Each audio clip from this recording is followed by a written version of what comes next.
started by saying that the title of our talk was "A Life There Is No Pain Nor Grief Can Touch," but in our waking state, our life is really full of suffering.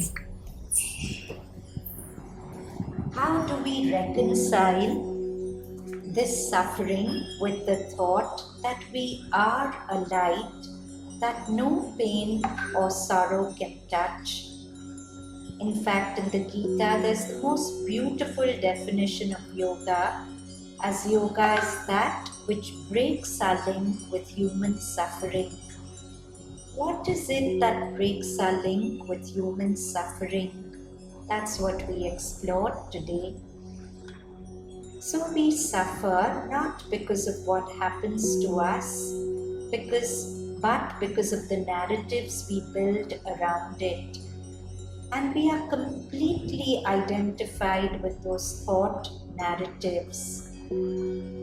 This complete identification with thought is what is the original sin, the original ignorance.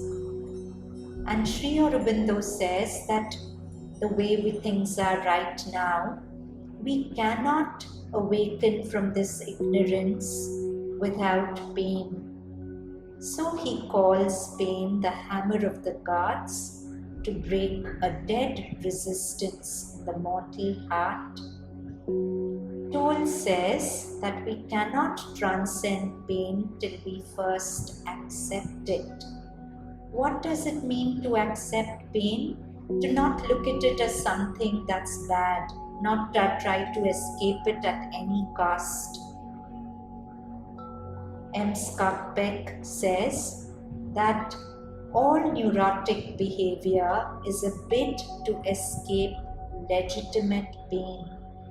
It's legitimate because it's required. It has a purpose for us. So instead of trying to escape it, if I'm an evolutionary being, I'll ask, what can I learn from it? I'll first accept it before I can transcend it. And then the process of suffering consciously. Toll says that when we suffer consciously, the fire of suffering becomes the light of consciousness. How do we go about this? When we are suffering, we bring awareness to our thoughts and emotions, which are the realm of human suffering. And we become so present to them that we start becoming aware of a space behind the suffering, a consciousness space which is untouched by the suffering, which simply witnesses the suffering. Toll calls this our presence, our true nature.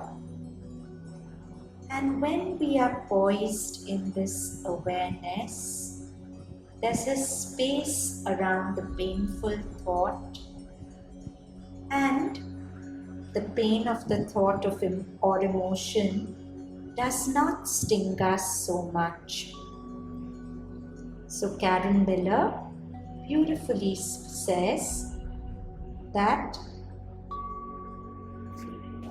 it is relatively easy to see the changing aspect of time, what comes and goes, and hard to see the unchanging aspect, what never leaves.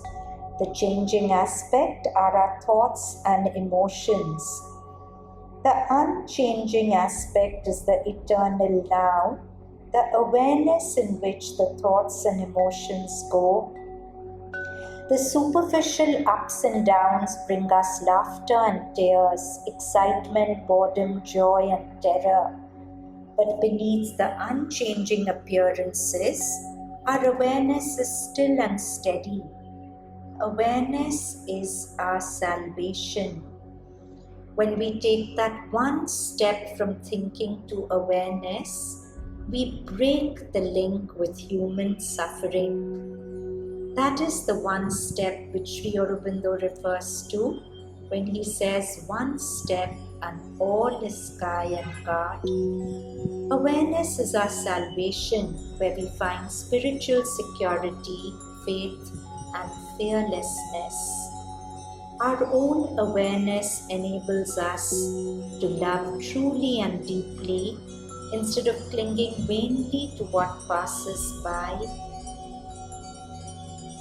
Empty-handed, the masters say we attain the way. This is Samadhi in action, the healing power of your peaceful presence, resisting nothing, adding nothing, enabling you to say goodbye to your mother and hello to your daughter, even when neither of them answers.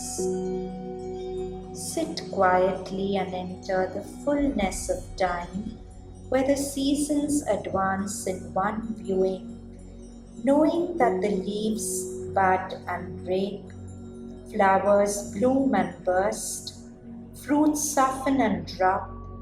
Earth is our mother, she heals even the last fall. The gardener is not afraid. The wise gardener is the gardener who's aware of consciousness. Each of us is a gardener. When we become the wise, enlightened gardener, we can allow the autumns of our life, when all our precious leaves fall to the floor, and just wait for the earth to change season, to bring back greenery in our life. Then we can live what Karen Miller says, make the effort of no effort.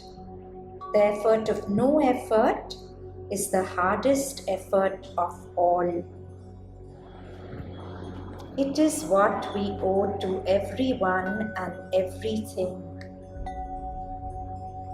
in our world, which is after all a natural world with natural intelligence. Trust it, be patient. We do not manufacture summer or winter, nor do we love by clinging to the way things used to be. You might as well try to tape a leaf back to a tree. So let's try and live this. Let's try and actually suffer consciously when suffering comes, so that the fire of suffering becomes the light of consciousness.